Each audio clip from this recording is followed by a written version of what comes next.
لیکن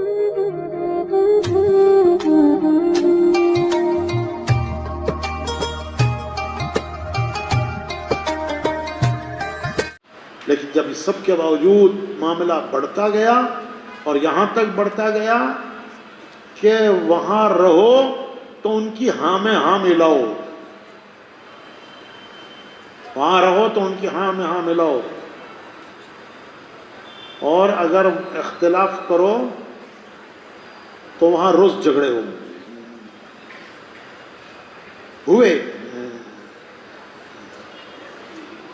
دھمکیاں آئیں، پتہ نہیں کتنوں کو کیا ساتھ کیا ہوا۔ آخر میں ہم لوگوں نے فیصلہ کیا کہ یہاں رہ کر یا تو روز اختلاف کرنا ہے یا پھر خاموشی سے یہاں سے ہٹ جانا ہے۔ چنانچہ ہم نے لکھ کر دیا کہ ہم یہاں سے اس وجہ سے ہٹ رہے ہیں۔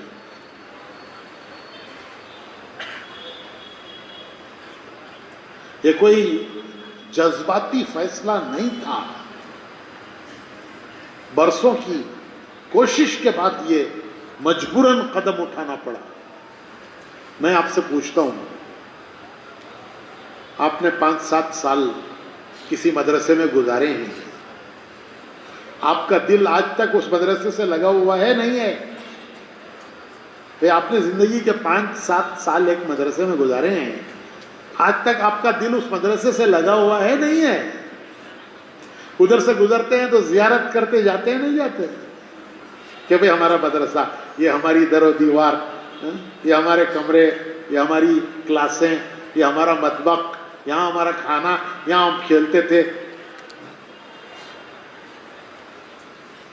آپ کو وہاں کی راتیں یاد آتی ہیں، آپ کو وہاں کے دن یاد آتے ہیں، آتے نہیں آتے؟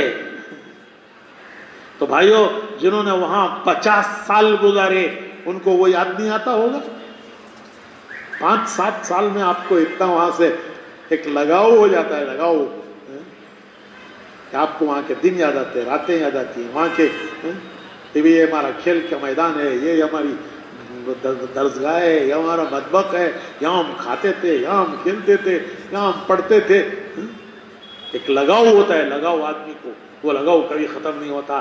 تو 5-7 سال کے مدارس میں جب لگاؤ آپ کا ہوتا ہے تو جنہوں نے 50 سال وہاں گزارے، کیا ان کو وہاں سے لگاؤ نہیں؟ ارے وہ تو روتے ہوئے نکلے ہیں وہاں سے، کوئی واک آؤٹ نہیں کیا ہے، تو روتے ہوئے نکلے ہیں۔ جیسے حضور صلی اللہ علیہ وسلم جب ہجرت کر کے نکلے تو بار بار آپ کعبۃ اللہ کی طرف منہ پھیرتے تھے، رخ کرتے تھے اور دیکھ کے کہتے تھے کہ اے کعبہ اور اے مکہ، میرا دل تجھے چھوڑنے کو نہیں چاہتا، لیکن کیا کروں، میری قوم نے مجبور کر دیا۔ تو بہتے ہوئے آنسوؤں کے ساتھ حضور نے مکہ چھوڑا، اور یہ کہتے ہوئے چھوڑا کہ میرا دل تجھے چھوڑنے کو نہیں چاہتا، لیکن میری قوم نے مجبور کر دیا۔ صحابہ نے روتے ہوئے مکہ چھوڑا۔ ایک نابینا صحابی تھے، ہجرت کر کے گئے تو مدینے میں انہوں نے، وہ شاعر تھے، حیات الصحابہ میں ان کا پورا قصہ لکھا ہے کہ وہ شعر پڑھتے تھے کہ مجھے مکے کی گلیاں یاد آتی ہیں جہاں میں بغیر رہبر کے پھرا کرتا تھا، مجھے راستہ بتانے والی کی ضرورت نہیں تھی، میں ان گلیوں میں بغیر رہبر کے پھرا کرتا تھا، مجھے وہ گلیاں مکے کی یاد آتی۔ نابینا صحابی تھے جو ہجرت کر کے گئے تھے، شاعر تھے، حیات الصحابہ میں ہے ان کے۔ تو یہ ہمارے جو بزرگ وہاں سے ہٹے ہیں وہ روتے ہوئے ہٹے، کام کی حفاظت کے لیے، کہ وہاں رہنے کا معنی یہ ہے کہ ہم سب ساتھ ہیں۔ ہم نے کئی بار ان سے کہا تنہائی میں کہ آپ کو یہ بات کہتے ہیں، آپ سمجھ لیجئے ہم آپ کی بات سے موافق نہیں ہیں، لیکن ہم اختلاف اس لیے نہیں کرتے کہ ہم نہیں چاہتے یہاں کوئی فتنہ ہو۔ اور بہت مختصر تجویز ہم نے ایک مرتبہ یہ پیش کی کہ آپ جو مجمع میں کہنا چاہتے ہیں پہلے وہ آپ ہمارے ذمہ داروں کے سامنے کہیے، پھر اسے مجمع میں کہیے۔ لیکن کسی بات پر جب بات نہ آئی تو مجبوراً چھوڑنا پڑا۔ یہ ہے خلاصہ۔ اب آگے ہمیں کیا کرنا ہے؟ آگے کیا کرنا ہے؟ آپ کے سامنے یہ ساری تفصیلات اس لیے کہہ رہے ہیں کہ آپ کے سامنے صورتحال حقیقت رہے اور آپ مجمع کو سنبھالیں، سمجھائیں۔ ہمیں کیا کرنا ہے بھائیو؟ اگر ایک فرد کا معاملہ ہوتا، اگر ایک فرد کا معاملہ ہوتا، ہم پیچھے نہ پڑتے، ہم ان کو نظر انداز کر دیتے۔ اگر یہ فرد کا معاملہ ہوتا تو ہمارا تو کام ہی نہیں کسی کے پیچھے پڑنا، ہم تو کسی کے پیچھے نہیں پڑتے۔ اگر ایک فرد کا معاملہ ہوتا تو ہم ان کو بھی نظر انداز کر دیتے، لیکن یہ فرد کا معاملہ نہیں رہا۔ ایک کام جس پر امت کی اتنی جان مال لگی ہے کہ تاریخ میں شاید کوئی ایسا وقت ملا ہوگا کہ جس میں امت کی اتنی جان مال وہ دین کے لیے لگی ہو، جتنی جان مال امت کی لگی ہے۔ کتنوں نے اپنی جانیں کھپائی ہیں، خبریں بنی ہیں دنیا کے ملکوں میں، کتنے گاؤں گاؤں پیدل چلے ہیں، کتنے بھوکے پیاسے چلے ہیں، بھوک پیاس برداشت کی ہے، جنگلوں میں پیدل چلے ہیں، صحراؤں میں پیدل چلے ہیں۔ ایک جماعت 1 سال کی مراکش سے مدینہ منورہ، اس زمانے میں جماعتیں کام کرتی ہوئی مدینہ آتی تھیں اور مدینہ منورہ سے تشکیل ہو کے جاتی تھی۔ تو ایک جماعت مراکش سے چلی مدینہ منورہ، انگلینڈ سے مدینہ منورہ، مراکش سے مدینہ منورہ، کئی جگہوں سے۔ مراکش کی جماعت نے بتایا کہ ہم ایک ایسے صحرا میں چلے کہ جہاں ہمیں 8 دن پینے کا پانی نہیں ملا۔ ایسے صحرا سے ہم گزرے، بہت بڑا صحرا ہے مراکش میں، الجزائر اور مراکش کے بیچ میں۔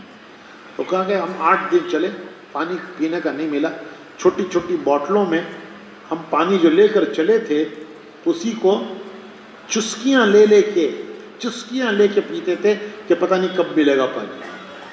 یہاں تک کہ ایک وقت آیا کہ وہ بھی ختم ہو گیا، 8 دن پینے کا پانی نہیں ملا۔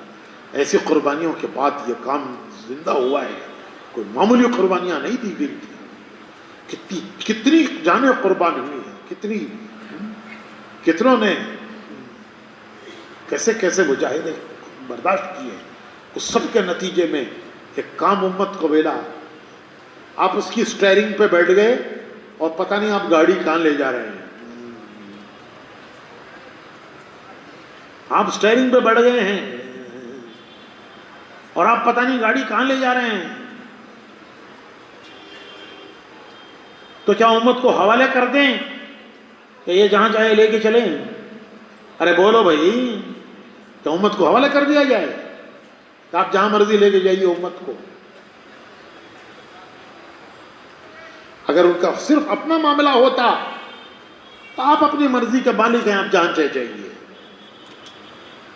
لیکن آپ ایک 100 سال کی محنت کی گاڑی، اس 100 سال کی محنت کی گاڑی کے آپ ڈرائیور بن کے بیٹھ گئے ہیں اور آپ امت کو جہاں اپنی مرضی وہاں لے جانا چاہتے ہیں۔ ارے ساری دنیا آپ کو سمجھا رہی ہے، ساری دنیا سمجھا رہی ہے۔ بنگلہ دیش کے علماء نے ایک زبان سے یہ کہا کہ آپ ہمارے ملک میں نہیں آ سکتے۔ ابھی کی بات ہے، یہ 2 سال پہلے کی۔ بنگلہ دیش کے علماء نے سب سے پہلے جمع ہو کے فیصلہ کیا، تمام پورے بنگلہ دیش کے بڑے بڑے علماء نے فیصلہ کیا کہ آپ ہمارے ملک میں نہیں آ سکتے۔ حکومت سے کہا کہ ان کو ہمارے ملک میں آنے کی اجازت مت دیجیے، لیکن وہ کسی طرح پہنچ گئے۔ جب پہنچ گئے تو علماء نے کہا کہ اجتماع میں ان کا بیان نہیں ہوگا، ہم اپنے مجمع کو حوالے نہیں کر سکتے کہ کوئی آئے اور جو چاہے سنا کے جائے۔ یہ ابھی کی بات ہے، 1 سال پہلے کی، کوئی 10 سال نہیں گزرے ہیں۔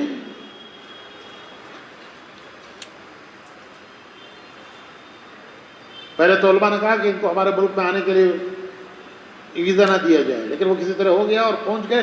تو علماء نے